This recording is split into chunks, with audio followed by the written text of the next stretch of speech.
Good evening. তো এইদিকে আমরা বেরিয়ে পড়েছি 7 সাগর আর 13টা নদী পাড়ে। মানে এত পরিমাণে রাস্তায় জল, এত বৃষ্টি হওয়ার কারণে।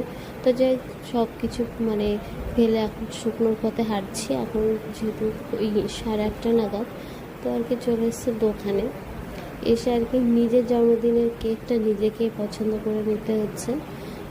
যাই হোক, এখান থেকে কেকটা আমাদের পছন্দ হয়েছে, তো এটা নিয়ে নিচ্ছি, যদিও আমি পে করিনি কিছু। যাই হোক, একজনের তরফ থেকে। তো যাই হোক, এখান থেকে কিন্তু কেক টেক নিয়ে, আর মা পয়সা দিয়েছিল যেহেতু কাঁসার থালা নিতে, তো এটা নিয়ে বাড়ি চলে এসেছি।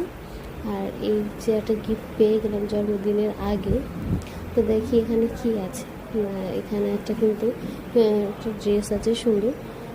যাই হোক, এখানে এতভাবে র্যাপার করা, মানে কি বলবো, প্যাকিং করা এতটা। যাই হোক, অবশেষে নিতে পারলাম। চলুন এবার আপনাদের দেখায় এই যে স্কার্টটা, আর আর উপরে একটা টপ আছে। কেমন লাগলো অবশ্যই কিন্তু কমেন্টে জানাবেন। ভিডিওটি এখানে শেষ করছি।